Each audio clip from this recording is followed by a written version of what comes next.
So all these three countries are landlocked and they suffer from what will be the quintessential definition of geopolitics, that states are prisoners of geography. Save for the southern part of Burkina Faso, all the three territories are right smack front and center inside and within the Sahara Desert.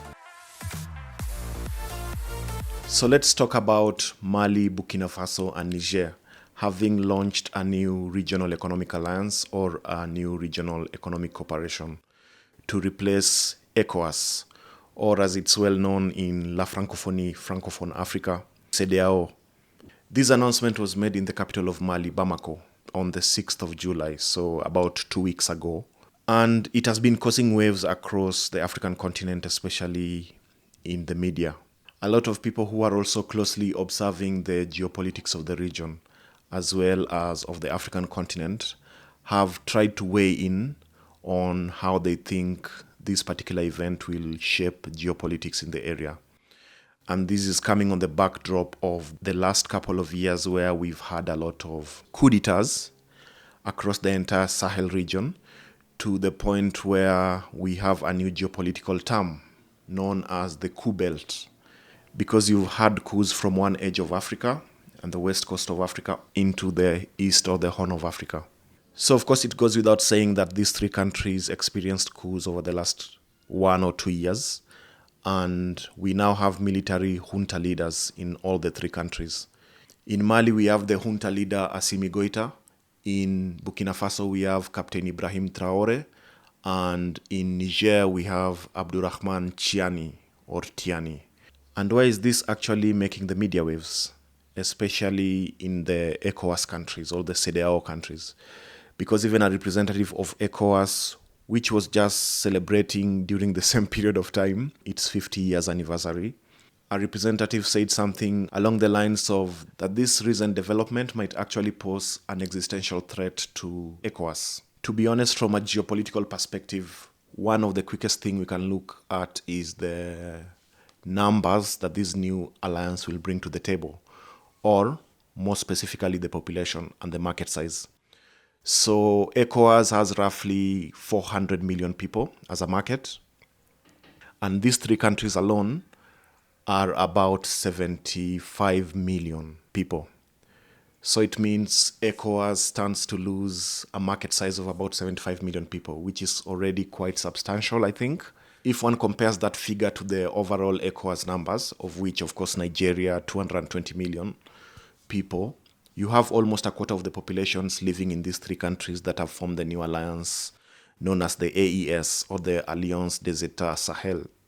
So that huge amount of population and the market that can be lost is probably one of the reasons why people in the ECOWAS countries, as well as the officials of ECOWAS and heads of states, are actually apprehensive about the new development.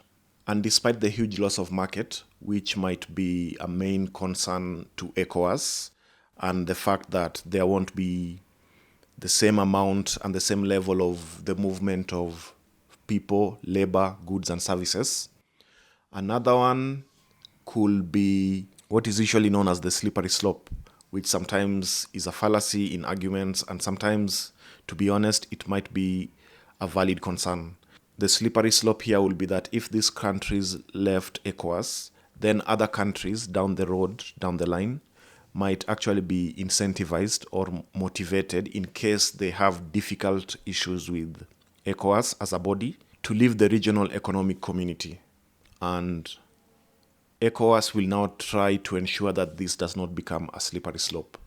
And of course, the reasons for the three countries leaving the regional community were well known. It was because of the coup d'etats and the subsequent heavy punitive sanctions that were placed on all the three countries. And to my recollection, the decision, I think, was made back at the beginning of the year. The three countries had already made the decision that they were going to leave ECOWAS sometime down the road. And I think probably they were looking for the best timing when they decided to do it on the 50th anniversary of ECOWAS. Talk about being politically savvy and aware, especially when it comes to regional politics. The third reason that may be underpinning the concern of ECOWAS is one to do with the rising Jihadi attacks, especially in these three countries, which have been facing a lot of jihadi insurgencies over the last, let's say, 10 to 12 years. And one of the grievances of these three countries has been that ECOWAS has not supported them strongly enough when it comes to fighting the different jihadi groups that have wreaked havoc across the Sahel, and especially in Burkina Faso, in Mali, and in Niger. So those are the three main concerns that I think will keep ECOWAS occupied for the moment and also for the foreseeable future. Now, how will things actually play out? Will the AES, the new alliance that is being formed, or the Confederation, become a success? And will it actually manage to rival ECOWAS as a regional economic body? That is the million-dollar question that we have to grapple with here at the moment. I don't know how much of a success it will be. All these three countries are mineral resource rich. In Burkina Faso and in Mali, the top export, maxing out to about 72% is gold. And the second export earner in both countries is cotton. In Niger, on the other hand, the top export, which amounts to about 75% of export earnings, is uranium ore.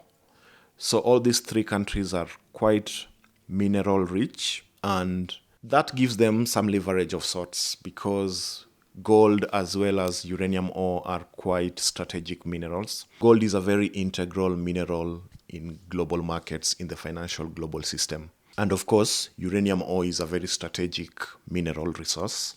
And so being sizable key exporters of both minerals, I think this grants these two countries some leverage in terms of how they can fashion and ensure that the AES becomes a success.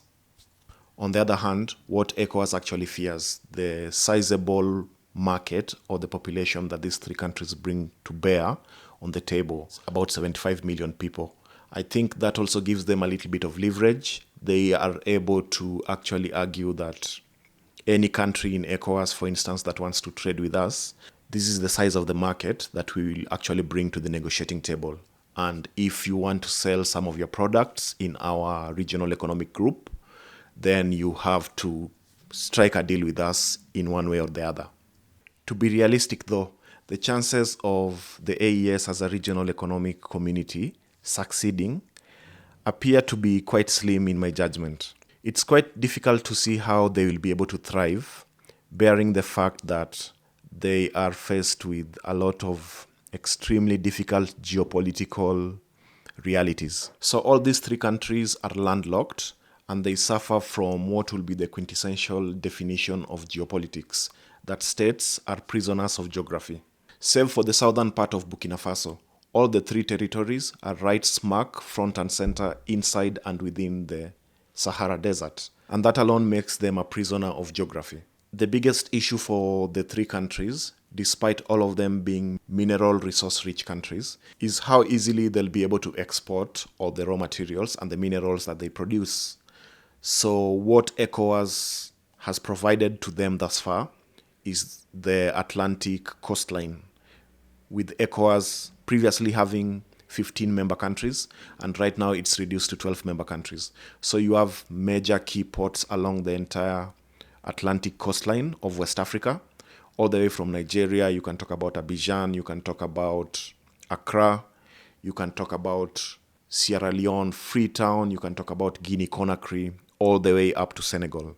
Definitely such a decision as the one that has been made will impact the free movement of goods, especially the minerals that we've mentioned, the gold exports from Burkina Faso and Mali, and the uranium ore from Niger, in terms of taking those mineral exports all the way to the coast. And these three countries being part of the Sahara Desert, the metaphor of shifting sands comes in quite handy, which speaks to the uncertainties or unexpected changes that sometimes occurs in life.